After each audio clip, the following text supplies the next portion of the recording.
It's been 1 week since a deadly earthquake rocked Haiti. More than 2,100 people were killed and thousands more were injured.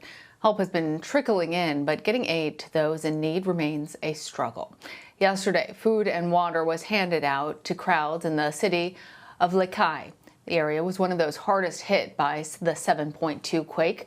Other humanitarian aid has been coming into the island nation, but some residents say that it is not happening quickly enough.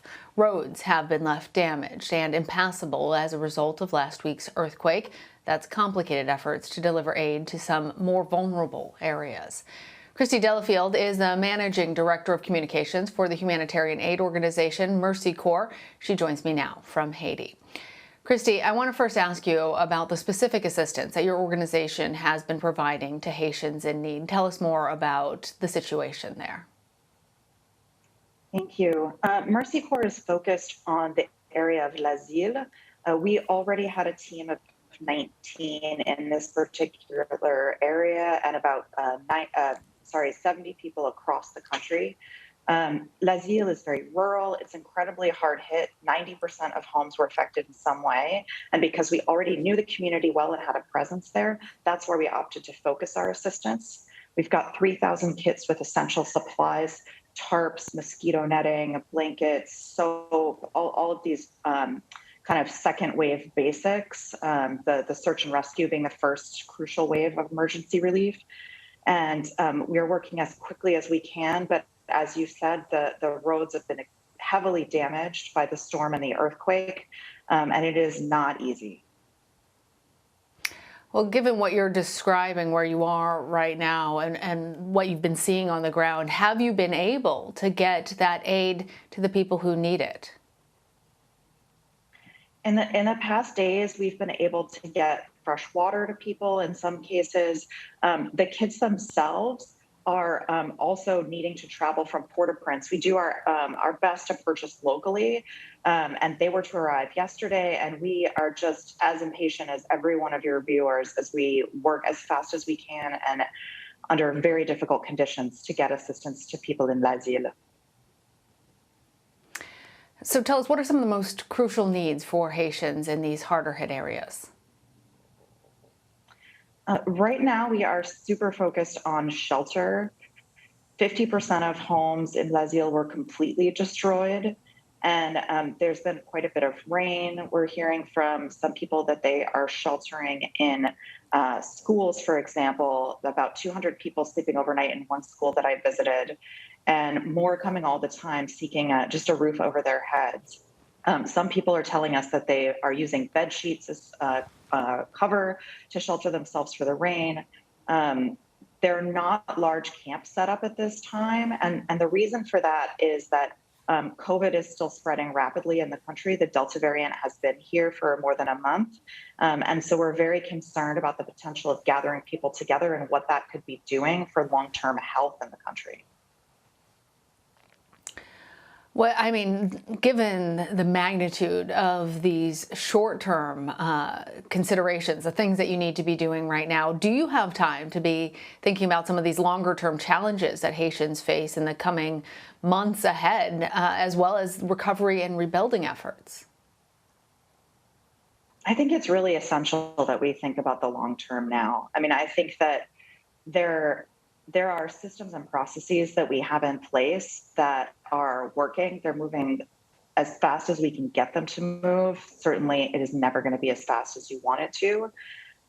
But the fact that we are working directly with the local community, we're coordinating on a community by community basis to understand exactly what the needs are. It is important that we bring people the help that they want, what they actually need, and not just what's available. We find that it is a critical moment in these first weeks after an emergency to set up a long-term response. And frankly, that's what the communities deserve. That's what they are looking for and asking for from us, is to listen to them, to put them in the driver's seat, and to really understand what is most important for that long-term recovery. So that's things like buying locally rather than shipping supplies in, because that is better for the local economy. So in addition to shelter kits that we are delivering, we are also doing cash assistance so that people can purchase what they need most urgently, which often varies from person to person. Someone may need to replace a wheelchair, someone else may have lost livestock. And it's really important that people be able to purchase what they need. If you don't have a baby, you don't need diapers. And we really believe in the importance of that human dignity and respecting that and giving people the dignity of choice. Christy, it's so good to hear you talking about some of those challenges and the importance of buying locally and supporting the infrastructure there. As you know, we've been discussing the skepticism that has pervaded Haitians, particularly following the last earthquake, and some skepticism about international aid agencies. It's been reported that much of the funds that were raised for Haiti after the devastating 2010 earthquake didn't make it to those in need.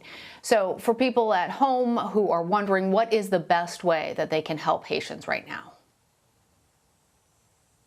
I fully understand the frustration, and I think many in the aid community share it.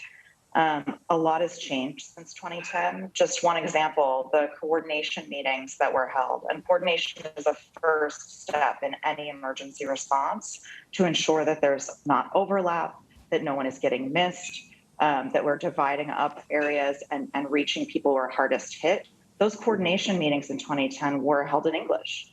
Of course, that does not make it easy for Haitians to participate in the process and guide the process. That would never happen today. All of our meetings are taking place in French. They're open to Haitian organizations. All I can say as Mercy Corps is that we are doing our best to make promises and keep them, to not overpromise, to focus on communities where we have built relationships, to listen to those communities, to take their lead. I am a rare international staff person for Mercy Corps. All 19 of our team members here are Haitian. They have been here, they will be here. And that's our commitment and our goal, to stay focused. I would just add, when you talk about what aid is most effective, that at this point, shipping goods is not as effective as sending cash. The airports are very crowded. Airports are not normally where an island nation gets large influx of commodities. So your best bet is to find an organization that you can trust and to donate cash. And that is what is going to get to the people the quickest. Christy Delafield, thank you so much for the work that you do and for joining us. Thank you.